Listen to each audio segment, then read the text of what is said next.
The recent silencing of a number of Irish priests by the Vatican highlighted the divisions within the official church between what might be simply described as a liberal, progressive wing and a traditional orthodox one. So what is going on and what might it mean for Catholics here? This report from Donogh.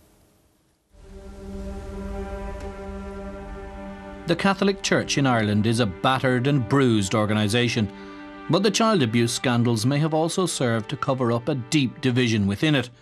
In recent weeks, that division has been laid bare, and it is based on the most profound difference of opinion. It's about what you must believe to be considered a Catholic and, crucially, to preach as a Catholic priest. It has been brought to a head by the Vatican's formal silencing of a number of liberal priests. One, a founder of the Association of Catholic Priests, Father Tony Flannery, made clear what he believed the Vatican feared over a decade ago. Any institution, its biggest fear is the fear of freedom, because institutions want to control.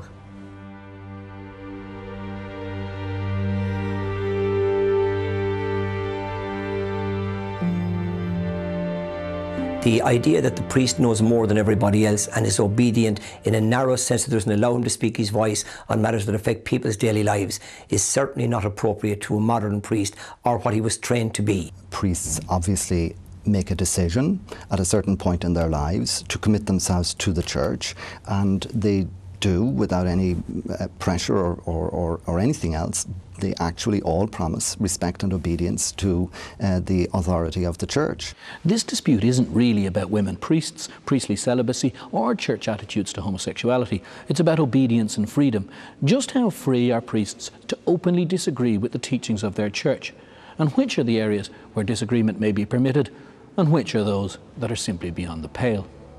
The Vatican has clearly come to the view that a number of Irish priests are expressing views in sermons and in writing that are beyond the bounds of what is permissible. Not only has Father Flannery been silenced, so has a highly regarded theologian, Father Sean Fagan, while others have been banned from writing or have had to have their writings vetted before publication. Long before his silencing, Father Flannery gave us a flavour of the sort of views that might have raised the ire of the Vatican. You also say that the loss of the contraception battle was the defining moment for the church.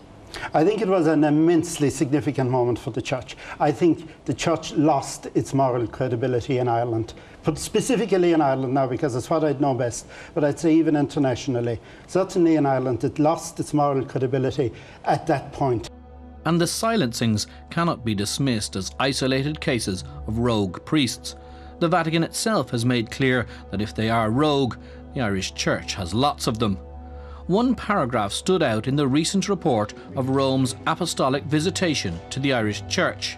Since the visitators also encountered a certain tendency, not dominant but nevertheless fairly widespread among priests, religious and the laity, to hold theological opinions at variance with the teachings of the magisterium, this serious situation requires particular attention.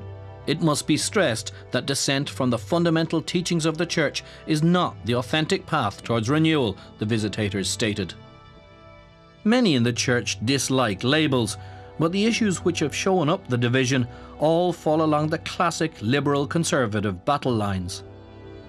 Well, one area would be homosexuality. I suppose some priests would say that the Church's teaching on natural law is wrong and should change. Another would be women priests, and that's been an issue that's been around a long time. And I suppose the papacy would be very strong, even back as far as John Paul II on this, where he came close to almost saying that the Church's teaching on women priests was almost infallible. And I suppose another issue, but not as strong an issue, certainly around a doctrinal point of view, would be the area of married clergy. To me, celibacy should be optional. It's as simple as that, it's as black and white as that. We have a range of, for example, to address the shortage of priests alone, we have a range of married men all over Ireland who were good priests in the 60s and 70s, who found themselves falling in love in the changing environment in which we were living at the time. And they've now all raised families. Many of them, all of them are still priests, by the way, but many of them, I'm sure, would love to come back into active ministry. Why don't we consider taking them back in? Why don't we reopen the priesthood doors? In the context of the Anglican priests who are coming in with their families, why should it be that I am forbidden to marry if it is my wish, or if I get a calling in love as a vocation to marriage, which I teach other people about? It may well happen myself. How can I be denied to follow that vocation and remain a priest if an Anglican man in the next parish is there with his wife and his children? Who knows, in the future, maybe change will occur in this area. But as things stand, this is a crucial, critical requirement for candidates for the priesthood. So it's hard to see how these two things can be made to agree with each other. Like all the best rows, this is an old one. The Council of Trent in the mid-16th century was the centrepiece of the Counter-Reformation, and at the time the Church Fathers had grown weary of uppity priests deciding which doctrines they would and would not accept. For Catholics, Scripture isn't the only source of truth. The second, equally important source is the teachings or magisterium of the Church. And it is this second source that some priests are accused of being distinctly lukewarm towards. The bottom line is, however, that the Church's magisterial teachings is what we call those, based on the tradition of the practice of the faith from generation to generation, are some of them grounded in the realities of Christ's death and resurrection. They will never change. But there are many others which are grounded in the historical evolution of the Church as an institution. The sources for what we teach come from Scripture and tradition. And these cannot be separated from each other, just as they cannot be separated out from the Church. So it's not as if we can simply get up someday and decide that we are going to jettison one of these things. These have to be taken together. Of course, the Liberals would agree that fundamental teachings of the Church cannot simply be disregarded. But they would have a quite different idea as to which of the Church's teachings are fundamental and unchangeable. There is a right to discussion, freedom of discussion in the Church within limits. I think the difficulty is who defines those limits and what are the limits. One of the most contentious areas is that of women's ordination. The Vatican has repeatedly made clear that it is simply not up for discussion, and even neutral commentators are certain that it would open a chasm in the Church. I don't even have to think about that.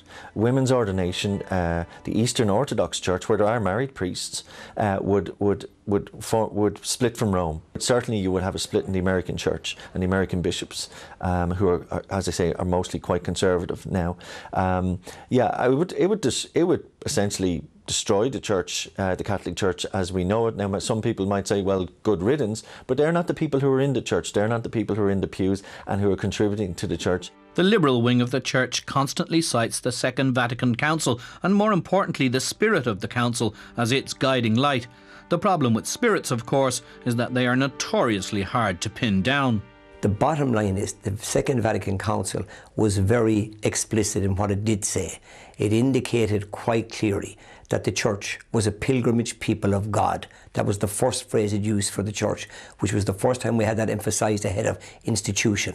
The second thing it said was that we were to address each other as a common priestly people. And our role, this is crucial to what you asked me, and the same applies to bishops, was to be in service to that priesthood.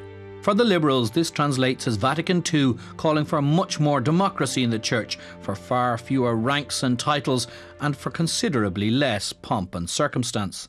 I think people in the Liberal wing, certainly people I've spoken to, will openly admit that it's dying. It's in some sense it's having its last hurrah. They have the spirit for reform and renewal, and they want it, but the energy has gone out of them in terms of really doing anything about it. And I think that's the difficulty with the Liberal wing in the Church across Europe. It is essentially dying out. For traditional Catholics, the Church's teachings are a rock of constancy in an uncertain world, and they would prefer there to be fewer Catholics if they were to be truer to their faith. For the Liberals, some of those teachings are dragging the Church towards irrelevance. It's hard to see how those two views could ever be reconciled.